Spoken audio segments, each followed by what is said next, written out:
کی بات ہے، آج بچے گھنٹوں کھڑا ہو کر کے آج دیکھو، جب ہم کبھی پڑھتے ہیں نا بزرگوں کی سیرت، ہم تقریر کرتے ہیں اور آسانی سے ہم کہتے ہیں کہ حضور غوث پاک 40 سال تک حضور غوث پاک عشاء کے وضو سے آپ نے صبح کی نماز پڑھی، 15 سال تک عشاء کی نماز پڑھ کے حضور غوث پاک مسجد کے ایک کونا میں ایک پاؤں پہ کھڑا ہو گئے اور صبح ہوتے ہوتے 30 پارہ آپ نے قرآن پڑھ لیا۔ ہم سوچتے تھے یا اللہ، کیسے ایسا ممکن ہو سکتا ہے کہ ایک پاؤں پہ کھڑا ہو کر کے، ایک ٹانگ پہ کھڑا ہو کر کے کوئی بندہ 30 پارہ پڑھ لے۔ ہم رمضان کے مہینے میں روزہ رکھتے ہیں اور ہم سے حافظ قرآن کے پیچھے ایک پارہ سنا نہیں جاتا ہے۔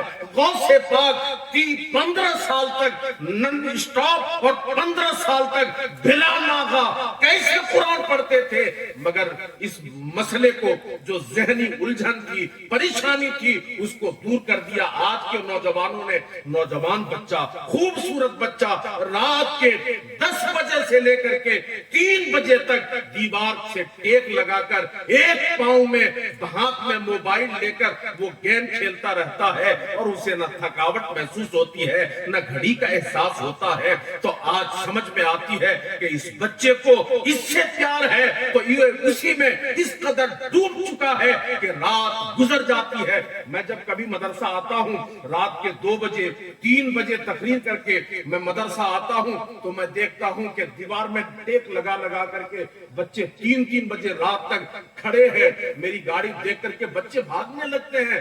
یار، تب مجھے سمجھ میں بات آئی کہ ان اولیاء اللہ کو، ہمارے اسلاف کو، ہمارے بزرگوں کو، علماء کو اللہ کی کتاب سے، نماز سے انہیں محبت تھی، مساجد سے محبت تھی، تو وہ انہیں مسجدوں سے نکلنے کی طبیعت نہیں چاہتی تھی، نماز سے پیار تھا، اسی میں ایسا محو ہو جاتے تھے کہ رات دن وہ عبادت میں لگے رہتے تھے۔ اس لیے دوستو، آپ قرآن سے محبت کرو، اپنے مساجد سے محبت کرو، اپنی پیشانیوں میں سجدے کی تڑپ پیدا کرو۔ انشاءاللہ کوشش کرو گے نہیں کرو گے؟ انشاءاللہ۔ یہاں دیکھو کتنے لوگ ہیں، مرد عورت بڑی محنت مشقت سے ماں باپ اپنے بچے کو قرآن پڑھواتے ہیں۔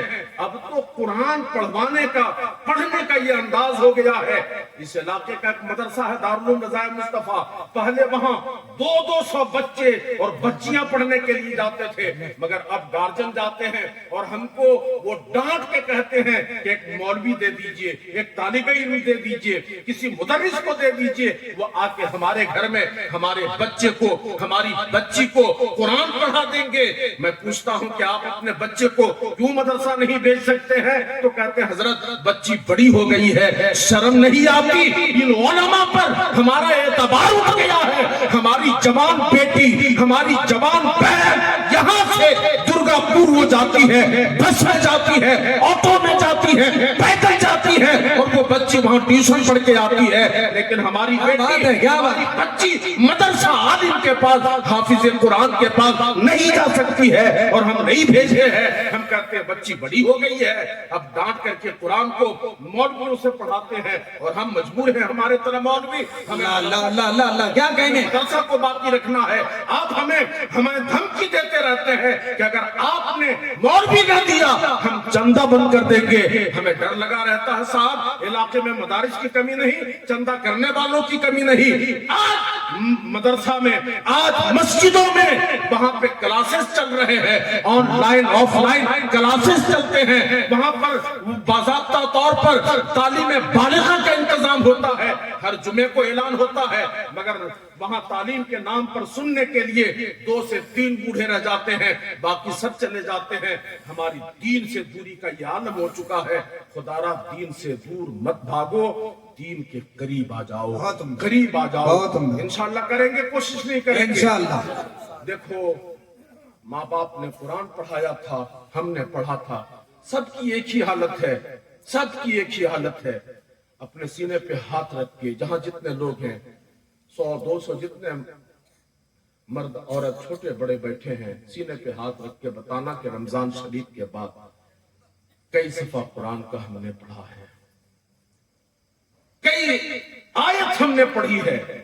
اگر ہم نے تلاوت کے نام پر کوئی صفحہ نہیں پڑھا، کوئی پارہ نہیں پڑھا تو بولو یہ دکھ کی بات ہے کہ پڑھیں گے نہیں پڑھیں گے؟ پڑھیں گے۔